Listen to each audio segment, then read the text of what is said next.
Néné dans Des espaces et des vies. Dans cet épisode, on quitte un peu son histoire personnelle pour entrer davantage dans sa vision. Ce qu'elle défend à travers son travail, ce qui l'agace dans la manière dont on aborde encore trop souvent la décoration et pourquoi elle pense qu'un intérieur ne devrait jamais être joli, mais profondément juste. Avec Néné, on parle d'intérieur trop lisse, trop standardisé, trop copier-coller. On parle de cette tendance à suivre ce qu'on voit partout, sans toujours se demander si ça nous ressemble vraiment. Et on parle aussi de décoration afro-contemporaine, bien sûr, mais surtout de ce qu'elle permet au-delà de l'esthétique. Plus de sens, plus d'ancrage, plus de transmission et une vraie réflexion sur tout ce qu'on veut exprimer chez soi. C'est un échange qui parle de style, oui, mais surtout d'identité, d'énergie et de questions essentielles. Qu'est-ce que ton intérieur raconte de toi ? Avant de lancer l'épisode, si tu aimes ce podcast, pense à t'abonner, à le partager autour de toi et à laisser 5 étoiles sur Spotify. C'est ce qui m'aide à faire grandir des espaces et des vies et à continuer à donner la parole à des personnes qui ont une vision forte et sensible de l'habitat. Je te souhaite une très belle écoute. Donc, dans cette partie, on va plutôt parler de ta vision, en gros, de ce que tu veux transmettre à tes clients à travers ta pratique de la décoration. Mmh. Donc, dans un premier temps, j'aurais aimé savoir qu'est-ce qui t'énerve le plus dans la manière dont on aborde la décoration aujourd'hui? Qu'est-ce qui te révolte, peut-être, et qui t'a poussé à prendre la parole sur ces sujets, notamment sur Instagram? Bon, ce qui me révolte, je pense que c'est effectivement les intérieurs un peu trop, lisses, un peu trop, aseptisés, qui se ressemblent tous, et qui au final ne reflètent rien de la personne qui vit dedans. Donc c'est un peu le constat que j'ai fait, on en a parlé un petit peu dans l'épisode 1 et c'est comme ça que, j'ai commencé à m'intéresser moi-même à la décoration afro-contemporaine. C'est que j'avais moi-même un intérieur, totalement beige, blanc et bois, et en fait, aujourd'hui, oui, c'est ce qui me révolte le plus, c'est qu'on copie tous, cette tendance qu'on nous a quelque part imposée et qu'on a suivie sans trop se poser la question, moi la première. Et donc aujourd'hui, oui, c'est la première chose que je sur laquelle je travaille avec mes clients, c'est vraiment, voilà, sortir de ce cadre, qu'on a tous suivi. Commencer déjà par, une introspection, se demander soi qui on est, qu'est-ce qu'on souhaite faire, qu'est-ce qu'on a envie de ressentir dans nos intérieurs, qui y vit, voilà, vraiment construire autour de qui on est, et de nos familles et pas juste essayer de copier-coller, des tendances, qui finalement sont très éphémères, très passagères et aussi on se retrouve finalement tous les quelques ans à se retrouver avec quelque chose de totalement has-been et se rendre compte, bah, voilà, il va falloir suivre la nouvelle tendance parce que là, clairement, ça, c'était la tendance il y a 3-4 ans, quoi. Donc voilà, un peu le coup de gueule, c'est arrêter de suivre les tendances, créer des choses qui vous ressemblent. Que ce soit de l'afro ou pas, voilà. Mais par ton analyse, est-ce que tu arrives à comprendre, pourquoi, en tout cas toi, tu as été intéressée par ce style, assez beige, minimaliste peut-être, Je pense que pour ma part, hein, je vais pas analyser pour les autres et je pense que c'est la consommation, des réseaux sociaux, qui fait que, bah, on Ouais. retrouve ça chez tout le monde, quoi. Les influenceuses l'ont suivi, sur Pinterest, on a vu ça partout, les magasins de déco aussi, hein, quand on cherche, à acheter des choses, tout est beige, crème et cetera donc en fait, c'est tout un système qui suit qui, je sais pas qui est l'œuf, qui est la poule, mais qui a fait que finalement, c'était assez simple de se procurer aussi ces décorations-là et de trouver des modèles, en ligne donc et encore une fois, comme je le disais dans l'épisode 1, je pense aussi que, cette réflexion de se dire que son intérieur doit nous ressembler, c'était pas un sujet, c'était pas vraiment une question pour moi. Donc en fait, je cherchais plus à créer,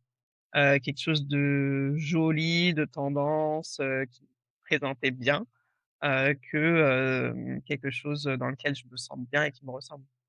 Je suis tout à fait d'accord et j'ai aussi, tendance à me dire que, on nous a fait croire, en fait, qu'on se sentirait mieux dans un intérieur, qui est blanc, beige, «propre» entre guillemets, alors que, aujourd'hui, j'ai l'impression qu'on comprend de plus en plus que, beh, plus c'est blanc, plus c'est beige, plus il y a rien qui dépasse en quelque sorte et bah, ça va, plutôt nous contraindre dans le sens où, moi qui ai, un enfant en tout cas, Tu vois, si tout mon intérieur était minimaliste, s'il y avait rien qui dépassait, si tout était blanc, si tout était, à sa place, à chaque endroit, enfin, tu vois, avec des surfaces, lisses, planes et cetera. En fait, ça me tendrait parce que Ouais. je sais que ma fille va arriver et va chambouler, tout cet univers-là, tu vois?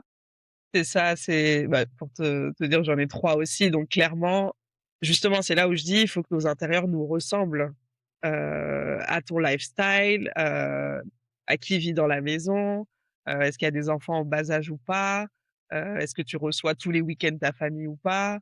Moi, c'est vraiment des questions d'introspection que je fais au démarrage de tout projet avec mes clients. Parce qu'avant même de parler de fonctionnalité, avant même de parler de design et de couleurs, c'est vraiment important pour moi, de savoir, à qui j'ai affaire et encore plus pour eux, de prendre ce temps justement d'introspecter, de se poser les bonnes questions, pour être sûr que derrière les choix techniques qu'on va faire, les choix esthétiques qu'on va faire sont dans la continuité de leurs besoins et de qui ils sont. C'est vraiment crucial et après créer des intérieurs totalement aseptisés, c'est bien pour une photo Pinterest ou Instagram, mais dans la vraie vie, ça marche pas. C'est exactement ce que tu décris, avec ton petit bout, à un moment donné, tu te rends bien compte que ça va pas coller donc qu'est-ce qu'on fait, quoi? Exactement et justement à ce sujet-là, pour toi, quel est l'intérêt profond d'un intérieur afro-chic au-delà de l'esthétique même? Est-ce que l'impact est vraiment plus grand que, juste avoir, une jolie déco? Oui, clairement, ça rejoint ce que je disais à l'instant, c'est que déjà il y a cet aspect de fierté culturelle, on va pas se mentir, de se dire: «Voilà, j'ai réussi à créer quelque chose qui me ressemble, je fais passer, mon identité, ma culture, mes racines au travers de mon intérieur» et je pense aussi personnellement que nos intérieurs jouent vraiment sur nos humeurs au quotidien et encore une fois, je pense qu'on passe, pour beaucoup, beaucoup de temps dans nos maisons et donc c'est important d'avoir quelque chose dans lequel on se sent bien, ressourcé, dynamisé, voilà. Donc c'est pas qu'une question d'esthétisme, c'est vraiment une question pour moi de bien-être au quotidien et de fierté culturelle aussi. Oui, je vois et est-ce que, au niveau identitaire, il y a quelque chose qui change aussi quand on a une déco, afro chic? Oui, je pense parce que, on prend le temps de réfléchir à qui on est et à ce qu'on souhaite, renvoyer comme image, Mmh. et comme vibe chez soi. Donc c'est ce que je te disais, il y a tout un travail identitaire aussi de se poser des questions sur, bah, qui je suis, qu'est-ce que je veux transmettre au travers de cette décoration, qu'est-ce que je veux que mes visiteurs, mes proches ressentent, Oui. en arrivant chez moi. Donc il y a tout ce travail-là qui est fait en amont pour s'assurer que ce qu'on construit derrière soit cohérent et je pense aussi qu'il y a nous qui avons des enfants, il y a un vrai sujet aussi sur la passation et sur, comment dire? L'éducation de nos enfants. Après coup, donc quand j'ai réalisé moi-même, qu'il était temps de faire rentrer l'Afrique chez moi, je me suis dit: «Mais qu'est-ce que je transmets à mes enfants, en fait?» parce que c'est bien de leur dire qu'on est africain, mais dans leur propre maison, à part les plats et peut-être la musique, il y a pas grand-chose d'africain donc c'est aussi une manière d'engager la discussion avec eux, comme je disais dans l'épisode 1. C'est un prétexte pour leur expliquer leur culture, l'art africain, montrer aussi quelque chose d'un peu plus positif que ce qu'on peut voir malheureusement, dans les journaux ou à la télé sur l'Afrique. En tout cas, pour ma part, je sais que, voilà, ils sont dans un système français. L'histoire qu'on leur apprend, c'est l'histoire, selon la vision française. Je veux pas du tout commencer à faire des clichés entre la France, l'Afrique et cetera. Mais, je pense que c'est important aussi au travers, de l'environnement dans lequel ils vivent, qu'ils sentent tout ce qu'on est capable de faire en Afrique, toute la richesse culturelle qu'on a, et encore une fois, prendre ça aussi comme prétexte pour pouvoir échanger avec eux et nos proches, hein, parce que parle des enfants, mais il y a beaucoup d'adultes, qui ne savent pas grand-chose non plus sur ces sujets-là et donc voilà, c'est vraiment une notion de transmission aussi qui est très importante pour moi au travers de ça et pour beaucoup de mes clients également. Ouais, j'avais jamais conscientisé le fait que, effectivement, c'était hyper important pour, l'éducation de nos enfants aussi, qu'ils en connaissent plus, sur nos racines. Mais alors, est-ce qu'il y a pas aussi tout un travail, d'éducation de tes clients sur peut-être les matières ou les objets que tu vas ramener, Mmh. dans leur intérieur pour qu'ils justement puissent transmettre tout ça à leurs, enfants alors qu'eux-mêmes, n'en ont pas connaissance? Ouais, il y a une vraie quête de sens, en fait. Vraiment les gens avec qui je travaille, OK, ils cherchent quelque chose de joli, OK, ils veulent, intégrer, l'Afrique chez eux, mais ils veulent et beaucoup me le verbalisent comme ça. Mais moi, en fait, quand les gens viennent, je vais pouvoir leur dire: «C'est quoi ça? C'est quoi cette porte-bougon? Qu'est-ce que ça veut Exactement. dire? C'est quoi ce symbole-là? C'est qui lui? Pourquoi, il a tel objet dans la main?» Donc il y a vraiment cette, notion de quête de sens et d'être capable de transmettre à des enfants, à des visiteurs, à la famille, qu'est-ce que c'est, d'où ça vient, c'est quoi l'histoire, comment c'était utilisé à l'époque, et cetera. Et c'est ça que j'essaie de faire aussi au travers de mon contenu Instagram, d'expliquer aussi justement toute l'histoire derrière les objets, peuples qui les ont utilisés, comment c'était utilisé à l'époque et comment les intégrer aujourd'hui dans une déco, afro-contemporaine. Mais clairement oui, cette quête de sens, elle est vraiment là, ouais. Mmh. Quel message aimerais-tu faire passer aux personnes qui pensent qu'elles se sentiraient forcément mieux dans un intérieur blanc, beige, minimaliste, plus standard en quelque sorte?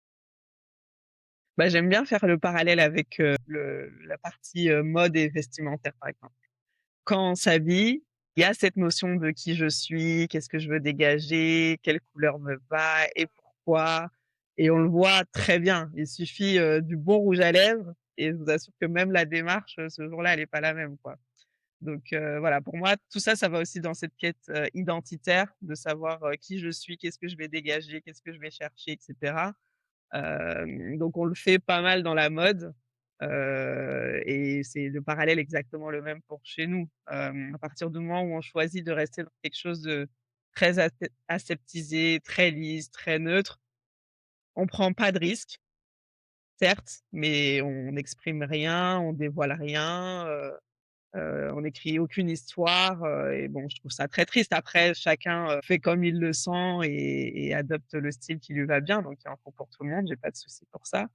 Mais en tout cas, ceux qui sentent que ce décor-là ne déclenche rien chez eux, et ne leur correspond pas, moi, je veux que tous ces gens-là sachent que, voilà, on peut très bien, intégrer, nos racines africaines, afro-caribéennes chez nous, créer des intérieurs, super modernes, super élégants, canons, différenciants, uniques, je pourrais te citer, 15 000 adjectifs, et superlatifs. Voilà, pour moi, ça c'est une manière de s'exprimer, comme je on peut s'exprimer avec des bijoux, comme on peut s'exprimer avec du maquillage ou avec des vêtements.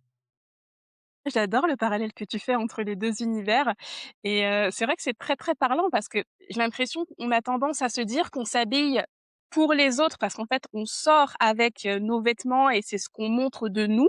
Mais finalement, c'est vachement aussi important pour notre identité et pour nous-mêmes de s'habiller de telle ou telle façon et quand on pense à notre intérieur, c'est peut-être personnel parce que voilà, on va pas inviter n'importe qui chez nous, mais c'est pareil, ça fonctionne de la même manière et ça va forcément avoir une influence sur notre humeur, sur, comment on se sent de manière générale. Enfin, c'est hyper important de travailler tout ça. Je pense que c'est lié à l'énergie, en fait, tout simplement. C'est Ouais, que, en créant une certaine énergie, en soi, autour de soi, au travers de la mode, du maquillage, de la coiffure, tout ce qu'on veut, ou en créant une énergie, positive, chaleureuse, qui invite, au repos, qui invite, un environnement, chaleureux, et cetera, bah, ça crée vraiment, des énergies différentes en soi et chez soi, et ça peut transformer, le quotidien, hein, clairement. tout à fait. Alors selon toi, pourquoi est-ce aussi important de nos jours de mêler cet héritage culturel et le design contemporain dans nos foyers? C'est une question de justesse pour moi. C'est une question de balance entre les 2. Comme je t'ai dit, voilà, moi j'ai finalement une double culture entre le Mali et la France. Je pense que les 2 apportent quelque chose de très intéressant et se complètent super bien et du coup, honnêtement, j'aurais pu appeler ça, décoration, africaine parce que c'est pas parce que c'est une décoration africaine qu'il faut, qu'il y ait des masques, chaque centimètre carré. Il y a peut-être un côté marketing aussi derrière ça peut-être, mais l'idée voilà, c'est vraiment de trouver une balance entre, quelque chose d'élégant, d'abouti, de moderne et qui soit à la fois africain. Mais je pense que vraiment c'est dans la subtilité, la nuance et la bonne balance entre tout ça qu'on arrive à créer quelque chose de vraiment canon et qui ressemble finalement à la cible aussi que je vise et qui me ressemble beaucoup. Mais c'est un choix finalement. Mmh. Oui, tout à fait. Mmh. Mmh. Parce que, c'est vrai que, bah, même si on parle, d'autres styles, il y aura des gens qui auront tendance à plutôt préférer des styles, entre guillemets «plus anciens», en fait, Oui. et d'autres qui seront attirés par, les styles plus contemporains et donc, Mmh. là, ton parti pris à toi, c'est de Mmh. mixer du coup le côté contemporain Mmh. avec, l'héritage culturel africain, C'est ça et encore, ça en vrai, pareil, ça pourrait être décliné en plein de sous-catégories parce que j'ai beaucoup de clients qui me disent, «Bah, moi j'aime bien le Japandi, est-ce que tu penses que» je dis: «Oui, mais en fait, le Japandi c'est un peu les mêmes codes, hein, que l'africain, dans le sens où on est autour de matières naturelles, on est autour de formes organiques, on est autour de couleurs, très naturelles aussi et justement venir rehausser un petit peu le Japandi avec un peu plus de chaleur afro, c'est canon aussi». Donc j'ai fait des projets comme ça. J'ai des clients aussi qui m'ont contacté, avec des appartements parisiens, très haussmanniens pour le coup, dans lesquels on vient intégrer la touche afro et pareil, ça crée une bombe, atomique. Donc, en fait, voilà, il faut poser des mots quand même pour que les gens sachent un peu de quoi on parle, mais oui, moi j'aime pas me mettre dans des cases non plus ou se dire que voilà, c'est de l'afro contemporain, donc c'est ça et ça, non. En fait, j'écoute beaucoup les clients, je me fie beaucoup à leur histoire, à leur identité, à ce qu'ils cherchent à créer chez eux. Souvent, ils ont une petite idée de, ce qui les touche un petit peu plus et on fait en sorte, en fait, de fusionner tout ça pour créer vraiment des intérieurs uniques et qui leur ressemblent vraiment.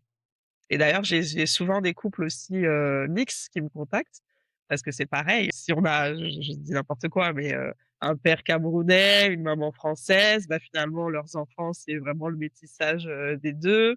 Eux-mêmes, ils ont été attirés l'un et l'autre, ils veulent créer un foyer ensemble et en fait, ils se retrouvent confrontés à cette difficulté un peu de, bah, on veut que notre intérieur nous ressemble à tous les 2, que mmh, nos enfants trouvent les 2 codes, comment on fait, quoi? Donc voilà, il y a plein d'histoires de vie différentes qui peuvent faire qu'à un moment donné, on s'intéresse à ce style-là et comme je te dis, pour moi, il y a plein, plein de cases et de choses qu'on peut mettre à l'intérieur, et moi, je me freine pas du tout par rapport à ça. et super intéressant et justement parce qu'il y a, autant de diversité, est-ce que toi ensuite, dans tes recherches, au niveau de la décoration que tu vas devoir faire chez tel client, tu vas, chercher à se rapprocher en particulier de, telle racine? C'est-à-dire que, si, on a parlé tout à l'heure d'un client camerounais peut-être, est-ce que tu vas chercher à, ramener le Cameroun et pour un autre client qui serait plutôt malien, tu ramènerais, le Mali? Est-ce que tu fais ça au cas par cas et tu personnalises les intérieurs de cette manière-là? C'est tout à fait possible, quand on me le demande, je le fais. Sur des clients, camerounais, je peux proposer des tables Bamélé, je peux proposer des jujuates, voilà. Mais, la plupart de mes clients, honnêtement, ne vont pas, chercher à avoir, le code d'un seul pays africain. Mais souvent, c'est vrai aussi que les gens sont pas très matures sur, quel type d'objet, quelle culture et cetera. Mmh. Donc en fait, souvent, ils me laissent carte blanche aussi. Donc je fais à la demande du client. Quand on me dit: «Voilà, moi, c'est vraiment, cette zone de l'Afrique-là ou ce pays-là ou cette ethnie-là», bah, je priorise, ces codes-là. Mais honnêtement, c'est très rare. En général, c'est plutôt au moins, un côté de l'Afrique, et après je propose en D'accord. Pour, finaliser ce sujet sur ta vision, quelle serait la phrase que, peut-être tu pourrais te tatouer sur le bras? En tout cas, le message que tu veux vraiment faire passer au monde entier. mmh Je dirais: «Fini les copier-coller, honore tes racines et assume qui tu es». Très beau et très juste aussi. Merci pour ce message. Voilà pour cette deuxième partie de mon échange avec Néné. Ce que je retiens de cet épisode, c'est cette idée simple, mais en réalité très puissante. Un intérieur n'a pas besoin d'être lisse, neutre ou parfaitement dans la tendance pour être beau. Il a surtout besoin d'être juste, vivant, cohérent avec les personnes qui l'habitent. Avec Néné, on comprend que décorer un lieu, ce n'est pas appliquer une recette. C'est vraiment prendre le temps de se demander ce qu'on veut ressentir, ce qu'on veut transmettre et ce qu'on veut vraiment laisser exister chez soi. Si cet épisode t'a parlé, pense à t'abonner au podcast, à le partager autour de toi et à laisser 5 étoiles sur ta plateforme d'écoute. Ça soutient énormément le projet et ça m'aide, moi, à inviter des personnes toujours plus inspirantes les unes que les autres. À très vite pour la suite de ma discussion avec Néné.